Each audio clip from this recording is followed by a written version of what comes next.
여러분 안녕하세요. 동맥에 대한 이해 두 번째 시간입니다.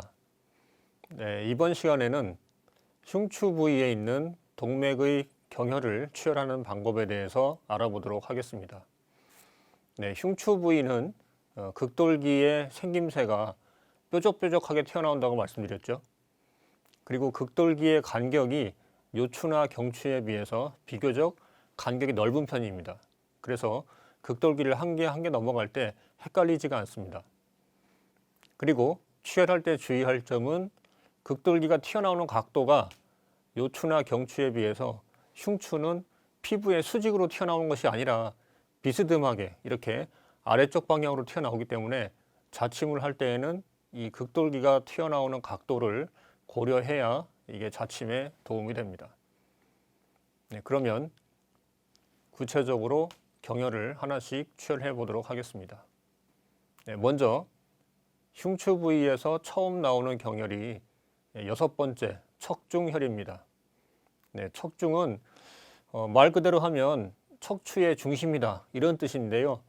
척중의 위치가 어디냐 하면 흉추 11번과 12번 극돌기 사이입니다. 그런데 왜 흉추 11번, 12번을 왜 척추의 중심이라고 이름을 붙였느냐? 자, 이렇게 된 이유를 이해하기 위해서는 먼저 동양의 해부학을 좀 알아야 되는데, 우리가 지금 서양의학에서 사람의 척추가 몇 개냐? 그러면 경추가 5개, 흉추가 12개, 요추는 5개, 그리고 천추가 5개가 하나로 다 붙어버렸죠. 그리고 제일 끝에 꼬리뼈, 미추가 있습니다. 그런데 동양의학에서는, 한의학에서는 경추를 척추로 취급하지 않습니다. 다시 말씀드리면 흉추 1번부터 척추의 시작이라고 인식을 했습니다. 그러다 보니까 사람의 척추가 몇 개냐? 그러면 21추다 이렇게 말을 합니다. 21개의 척추가 있다. 경추는 제가 앞서서 말씀드린 바와 같이 이게 피부 바깥으로 튀어나오지가 않거든요. 흉추나 요추에 비해서 이게 피부에서 만져지는 극돌기가 하나 있구나, 또 하나 있구나 만져져야 되는데, 경추는 7번 아니면 6번 정도까지 만져지고 그 위로 올라가면 4번, 3번, 2번, 1번 이렇게 위쪽에 있는 극돌기들은 만져지지가 않아요. 피부까지 튀어나오지가 않습니다. 그냥 오다가 끝나버려요. 그러니까 극돌기를 만지려면 쑥 깊이 눌러야 되겠죠. 환자가 아파합니다. 피부에서 만져지지 않는 극돌기는 극돌기로 취급을 안 해요. 그리고 그러다 보니까 흉추 1번부터 극돌기가 시작되니까 흉추가 12개가 있습니다. 그리고 요추가 5개가 있죠. 17개죠. 그리고 천추가 5개가 있는데 마지막 5번째 5번 천추는 극돌기가 퇴화되어서 극돌기가 없습니다. 그렇죠? 원래는 있었는데 자라면서 극돌기가 퇴화돼서 없어져 버려요. 그래서 남는 것은 4개만 남습니다. 그러면 토탈 피부에서 만져진 극돌기의 개수로 척추를 취급했기 때문에 사람에게 척추가 몇 개 있느냐? 21개가 있다 이렇게 말을 합니다. 이 21개의 척추를 7개씩 끊어가지고, 자, 20일 나누기 3 하면 얼마입니까? 7이죠. 그래서 위에서부터 7개씩 7개씩 끊어가지고 위에 7개는 상초, 순환기와 호흡기가 있습니다. 중간에 7개는 중초, 여기에는 소화기가 있죠. 수용성 소화기와 지용성 소화기가 있습니다. 그리고 아랫부분, 제일 아래쪽에 있는 7개의 척추에 해당하는 요 영역은 비뇨기와 생식기 영역입니다. 신, 방광, 자궁 이런 장기들이 위치해 있죠. 자, 이렇게 척추를 흉추 1번부터 계산하기 시작했기 때문에, 그래서 흉추 1번, 아니죠. 흉추 11번, 척중이 위치한 흉추 11번, 여기가 뭐가 되겠어요? 척추의 중심이 되는 겁니다. 이해가 되십니까? 21추의 21개 척추의 중심은, 센터는, 가운데는 몇 번이에요? 11번째 아니에요. 맞죠? 그래서 11번 척추, 11번 흉추 극돌기 아래에 있는 척중혈을 이름을 척추의 중심 이렇게 붙이게 된 겁니다. 자, 그러면 척중혈을 치열해 보도록 하겠습니다. 자, 제가 앞서서 요추 부위 할 때 설명을 드렸는데 척추를 치열할 때 동맥에서 척추 극돌기 사이에 있는 경혈을 치열할 때 치열 자세를 어떻게 해줘야 된다고 했습니까?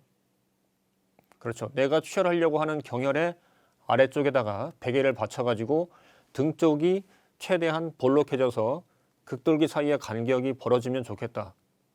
그리고 팔을 올리지 말고 차렷 자세로 늘어뜨리는 게 좋다. 이렇게 말씀을 드렸죠. 자, 그 자세를 치열했습니다.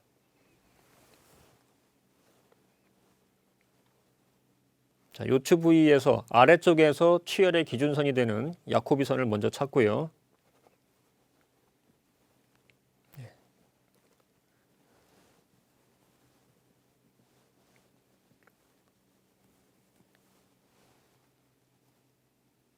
자, 여기까지가 요추가 올라오고요. 여기까지가 요추입니다. 여기서부터 위로가 흉추입니다. 그러면 12번, 11번. 자, 여기가 척중혈의 위치가 됩니다.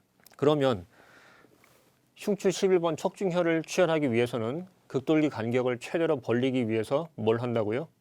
그렇죠. 베개를 이 척중혈 밑에다가 받치게 됩니다. 자, 베개를 척중혈 밑에 받쳐주세요. 조금만 더 올려주세요.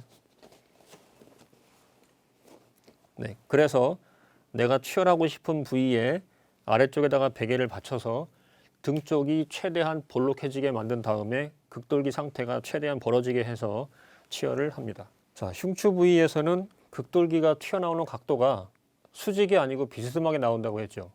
그러다 보니까 자침을 할 때 그 극돌기 나오는 각도를 고려해서 비스듬하게 위쪽으로 향상 사자를 하는 것이 일반적인 자침 방법이 되겠습니다.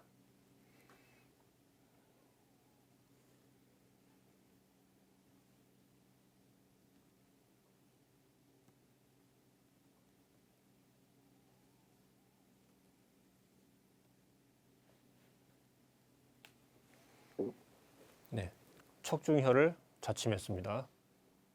네, 이번에는 동맥의 7번째 경혈인 중추혈에 대해서 알아보도록 하겠습니다.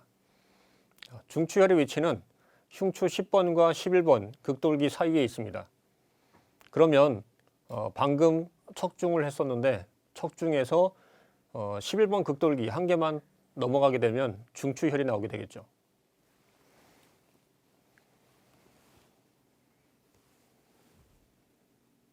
자, 여기가 중추가 되겠습니다. 다시 한번 확인해 볼게요. 장골릉의 최고점, 장골릉이 최고 높이 올라가는 지점이 어딘가 찾아서 이으면 요추 4번과 5번 사이를 지나가게 돼 있고요. 거기서부터 3번, 2번, 1번, 12번,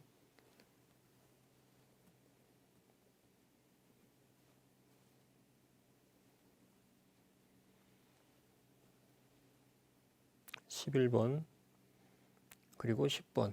자, 여기가 중추혈이 되겠습니다. 자, 마찬가지로 극돌기가 아래쪽으로 향해서 비스듬하게 튀어나오는 것을 고려해서 자침 방향은 향상 사자를 하는 것이 일반적인 자침 방향이 되겠습니다.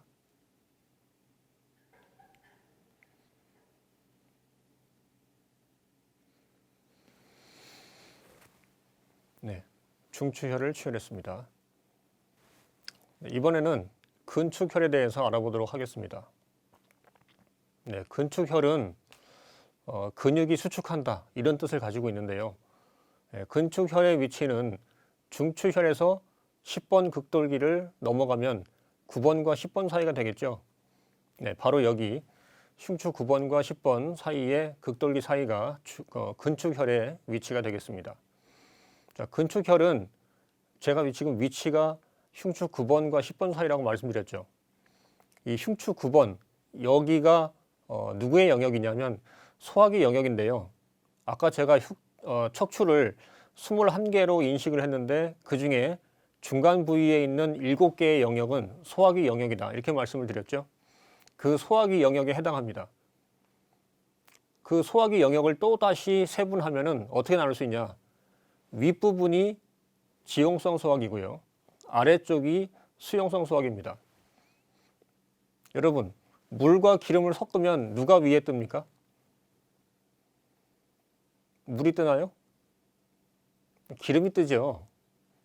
물하고 기름하고 한번 섞어보세요. 물은 밑에 가라앉고 기름이 위에 뜹니다. 그런 자연의 이치와 공교롭게도 일치하는 게 사람의 몸입니다. 수용성 소화기 영역과 지용성 소화기 영역이 가운데 7개의 척추 영역에 있는데 위쪽에 누가 있냐? 간담, 지용성 소화기 영역이 위쪽에 위치하고요. 그 다음에 비위, 수용성 소화기 영역이 아래쪽에 위치합니다. 그러니까 환자가 왔을 때 만약에 자각 증상을 호소한다든지 아니면 우리가 촉진이나 망문 문절 그 진찰을 해가지고 이상 부위를 확인했을 때 만약에 비위에 해당하는 흉추 11번, 12번 이쪽에 만약에 이상 반응이 많이 나타난다. 그러면 이 사람은 뭐겠습니까? 수용성 음식에 취약한 사람이죠. 그런데 만약에 근축혈이 위치한 여기처럼 흉추 9번, 10번 이 부분에 이상 반응, 애브노멀 사인들이 많이 잡힌다. 자각 증상이나 타각 증상이나 이상한 것들이 자꾸 여기서 보인다. 그러면 이 사람은 뭐겠어요? 지용성 소화기 영역이 안 좋은 사람이죠.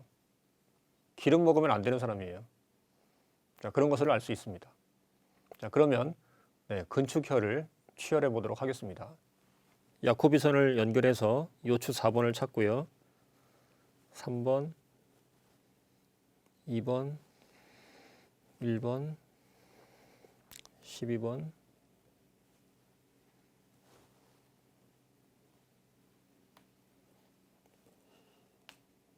11번, 10번. 자, 여기서 한 개를 올라가면 여기가 9번, 10번 사이 근축혈이 되는데, 자, 제가 지금 여기 야코비선을 찾아가지고 장골릉의 최고점을 이어서 야코비선을 찾은 다음에 요추 4번부터 하나씩 올라갔죠. 자, 이렇게 해도 되는데 여기에서는 또 다른 방법이 있습니다. 자, 뭐가 있냐 하면요. 요추 부위에서는 취혈의 기준이 되는 기준선이 장골릉을 이은 이 야코비선이 요추 4번과 5번 극돌기 사이를 지나간다. 이게 취혈의 기준이 되는 선인데 흉추 부위에 가면 이 야코비선을 찾아가지고 요추 4번부터 하나씩 잡아 올라가는 것보다 더 간편한 방법이 있습니다. 자, 그게 뭐냐 하면요. 견갑골인데요. 자, 우리 날개뼈라고 부르는 이 견갑골이 있습니다.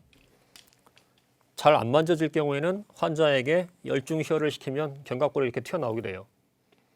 자, 견갑골의 어느 부분을 찾냐면 아래쪽 각, 여기 하악각이 아니죠. 견갑골 하각, 인페리어 앵글.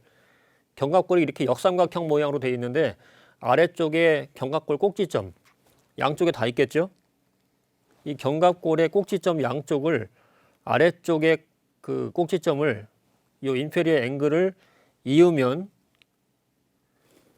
이 견갑골 하각을 이은 선이 흉추 7번과 8번 사이를 지나가게 되어 있습니다. 대부분이 그래요. 그러면 하각을 이었을 때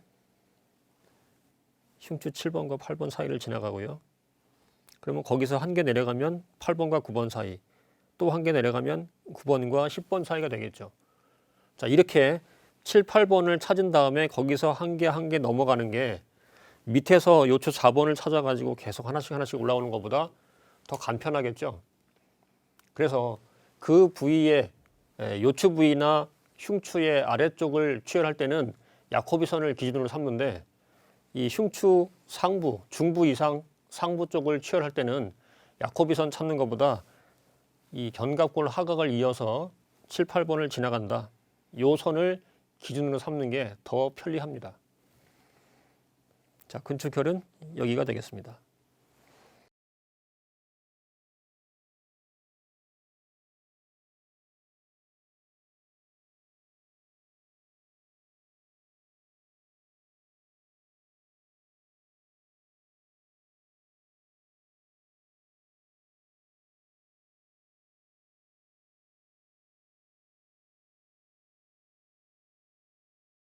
네, 이번에는 동맥의 9번째 경혈 지양혈에 대해서 알아보도록 하겠습니다.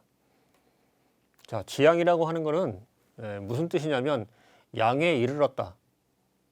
네, 양의 부위에 도달했다. 이런 뜻입니다. 그러면 지금까지는 어느 부위에 있었어요? 그렇죠. 이제 지금까지는 음의 부위에 있었는데 지금 계속 가다 보니까 이제 어디에 도착했어요? 이제 양의 부위로 넘어가게 생겼다. 음의 부위에서 이제 양의 부위로 넘어가는 경계선에 도착했다. 이런 뜻입니다. 자, 지양혈은 어디 있냐 하면 흉추 7번과 8번 사이에 극돌기 사이에 있습니다. 그러면 방금 앞에 했던 근축은 9번과 10번 사이였죠. 그러면 극돌기 2개를 넘어가야 되겠죠. 8번과 9번 사이에는 경혈이 없습니다. 자, 지양혈 흉추 7번과 8번 사이인데 이 흉추 7, 8번 부위, 그러니까 흉추 중상부가 되겠죠. 이쪽 부위에서 취혈을 할 때는 취혈 기준선을 야코비선으로 삼지 않고 뭘로 한다고 그랬습니까? 그렇죠. 견갑골의 하각을 이은 선이 바로 7, 8번을 지나가기 때문에 그 선과 하각을 이은 선과 동맥의 교차점이 바로 지양혈이 되겠죠.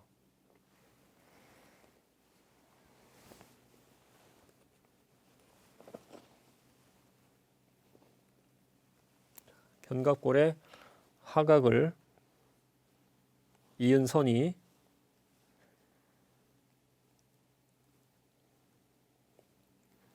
동맥선과 교차하는 교차점,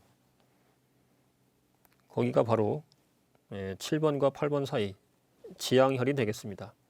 자, 여기가 지양혈입니다.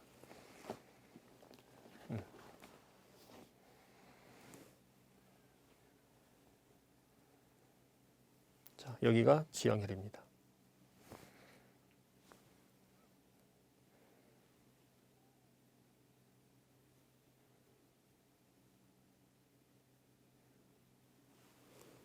네, 지양혈을 취혈했습니다.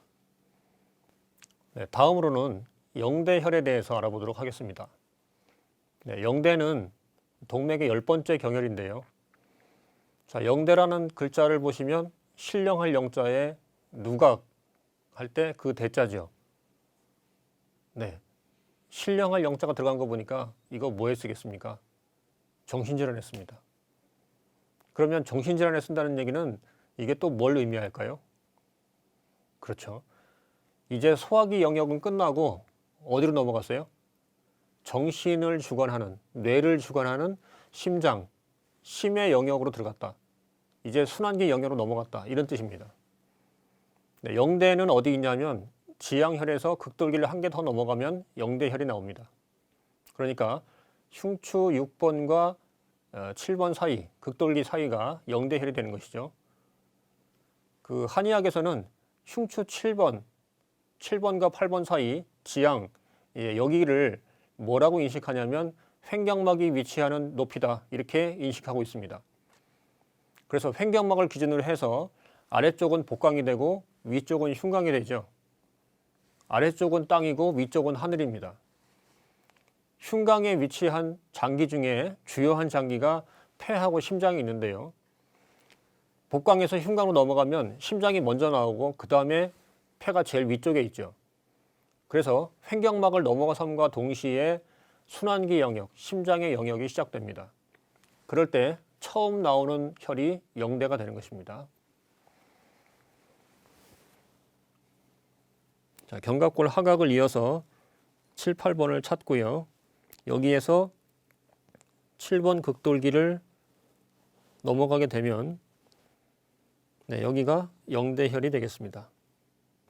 자, 그러면 영대혈을 취혈해 보도록 하겠습니다.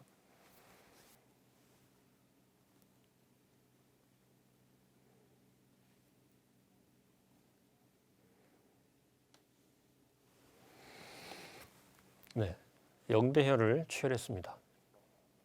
이번에는 동맥의 11번째 경혈, 신도에 대해서 알아보도록 하겠습니다. 자, 신도도 마찬가지인데요.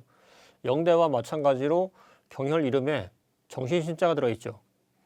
노골적으로 뭘 의미합니까? 그렇죠. 여기는 정신질환과 관련된 곳이다. 그러니까 누구의 영역입니까? 그렇죠. 군주직원, 심의 영역이죠.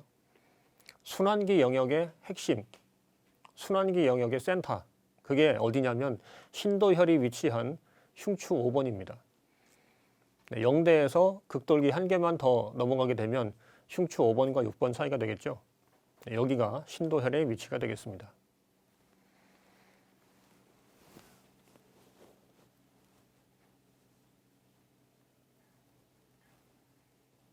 자, 7번에서 한 개 넘어가면 6번, 또 한 개 넘어가면 5번. 자, 여기네요.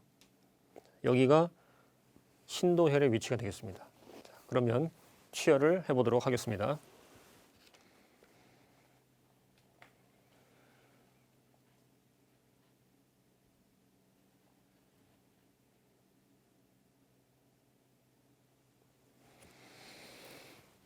네, 신도혈을 치열했습니다.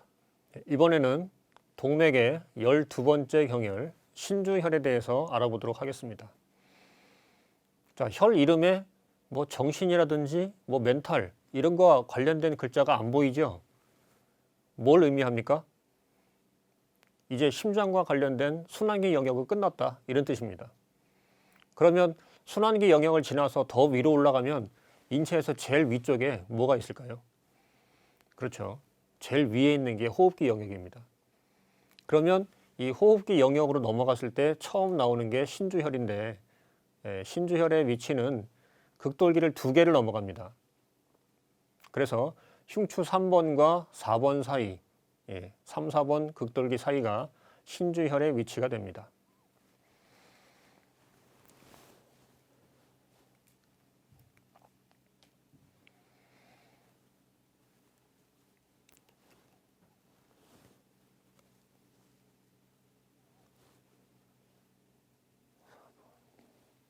두 개를 넘어가서 3번과 4번 사이, 여기가 신주혈의 위치가 되겠습니다. 자, 그러면 치열을 해보도록 하겠습니다.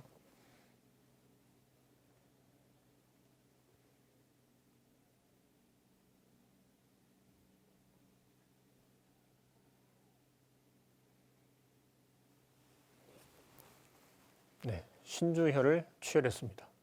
네, 이번에는 동맥의 13번째 경혈인 도도에 대해서 알아보도록 하겠습니다. 도도는 신주혈에서 극돌기를 2개를 더 넘어가는데요. 그러면 흉추 1번과 2번 사이가 되겠죠. 흉추 부위에서 마지막 경혈입니다. 이 도도라고 하는 것은 뭐냐면 이게 질그릇 도자인데 정확하게 말하면 질그릇과 관련된 길, 이게 뭘까요? 우리가 도자기 만들 때 보면 이거 발에서 페달을 자꾸 누르면서 이게 페달을 누르면 위에 있는 판이 돌아가죠. 그러면 판 위에 이 진흙을 얹어 놓고서 페달을 밟으면 어떻게 됩니까? 흙이 같이 돌아가겠죠. 그러면 흙이 돌아가면서 사람이 손으로 어떤 모양을 빚으면 도자기가 되는 것이죠. 그래가지고 불에 구우면 되는 거잖아요. 그렇죠? 이 도도라고 하는 게 뭐냐면 질그릇이 가는 길. 질그릇이 가는 길이 무슨 뜻일까요? 이 발판과 함께 흙을 돌리는 이 도자기를 만들 때 쓰는 이 틀, 이것을 도도라고 합니다. 이게 뭘 의미하냐면 전신을 한 바퀴 다 휙 돌린다 이 말입니다. 그게 무슨 뜻일까요? 국소질환에 쓰는 것이 아니라 이 도도를 쓸 때는 전신적으로 어떤 로컬의 문제가 쓰는 것이 아니고 전국구적인 문제가 있을 때 쉽게 말하면 그냥 전부 다 셧다운 시켜놓고 다시 리셋 시키는 거예요. 내 몸을. 뭐와 관련해서? 호흡기와 관련해서. 그러니까 감기에 걸렸을 때 으슬으슬 춥고 오한이 올 것 같아. 어디가 올 것 같아? 온몸이 다 올 것 같죠. 물론 상초 쪽에서 그 증상이 더 심하게 나타나긴 하지만 감기에 걸려가지고 막 한기가 드는데 여기만 춥고 여기 밑에는 따뜻해. 그런 사람 봤어요? 그럴 수가 없죠. 그럼 어떻게 합니까? 내 몸에 있는 모든 한살을 다 싸그리 몰아내야죠. 네, 그런 식으로 전신에 작용하는 영향을 미친다 하는 뜻이 도도에 들어 있습니다. 도도는 흉추 1번과 2번 사이에 있는데 앞에서 치열했던 그런 혈들과 마찬가지로 극돌기를 한 개씩 잡아서 해도 되고요. 또 하나, 이 흉추 1번까지 올라오면 바로 위에 경추가 있죠. 그래서 이 바로 위에 있는 경추 7번, 이 경추가 경추는 목에 있으니까 우리가 고개를 돌리면 돌아가는데, 흉추는 뭡니까? 흉부에 있는데 흉추에 붙어 있는 게 갈비뼈가 붙어 있죠, 여러분. 그러면 몸을 움직이지 않으면 흉추는 움직이지 않아요. 그럼 어떻게 됩니까? 내가 몸을 가만히 놔둔 상태에서 쇄골을 딱 붙잡고 몸을 움직이지 못하게 딱 고정을 시킵니다. 그 상태에서 환자로 하여금 뭘 합니까? 도리도리 하세요 하면 경추는 움직이는데 흉추는 안 움직여요. 그러면 흉추 1번까지 쫙 따라서 왔는데 흉추 1번은 가만히 있고 경추 7번은 왔다 갔다 합니다. 그렇죠? 그래서 7번과 1번 사이가 여기로구나 하는 것을 쉽게 찾을 수가 있어요. 그래서 밑에서부터 7번, 6번, 5번, 4번, 3번, 2번, 1번 이렇게 하나하나 잡으면서 올라와도 되고, 또 하나 간편하게 취할 수 있는 방법이 뭐가 있다?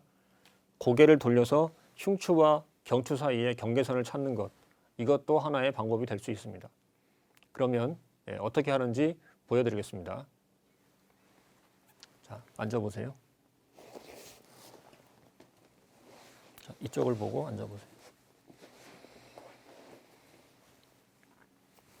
자, 고개를 숙여보세요. 자, 고개를 숙이면 이렇게 극돌기가 하나 볼록 튀어나오는 거 보이시죠? 자, 이게 경추의 마지막 7번째 경추인데요. 정상적인 사람은 대부분 7번째 경추가 가장 이렇게 높이 솟아나오게 되어 있습니다. 그래서 이 7번 경추 극돌기를 융기되었다, 솟아올라 있다 이런 뜻으로 융자를 붙여서 융추라고 이름을 붙입니다. 그러면 여기까지가 7번이고 여기부터는 밑으로는 흉추니까 환자로 하여금 뭘 시킵니까? 체간은 고정시켜 놓고 고개만 움직이게 하는 거죠. 자, 도리도리를 해보세요. 천천히 끝까지 돌려보세요. 자, 끝까지 돌려보세요. 네, 계속 하세요. 그래 놓고 가장 높이 튀어나온 이 극돌기 7번으로 의심되는 이 극돌기 위에 손가락을 놓고 그 밑에 흉추 1번으로 생각되는 극돌기에 손가락을 놓고 이래가지고 환자로 하여금 고개를 숙여놓고 도리도리를 시키면 경추는 왔다 갔다 움직이는데 흉추는 몸을 고정시켰으니까 움직이지 않겠죠. 자, 이렇게 하면 됐습니다. 여기가 경추 7번, 여기가 흉추 1번이구나 하는 것을 알 수 있습니다. 그렇게 해서 흉추 1번 극돌기를 쉽게 찾을 수가 있습니다. 그러면 여기가 도도혈이 되겠죠. 그러면 도도혈을 치열해 보도록 하겠습니다.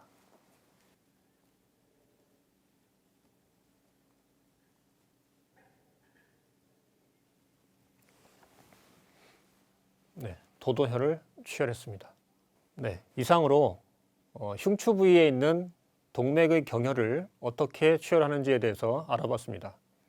네, 경청해 주셔서 감사합니다.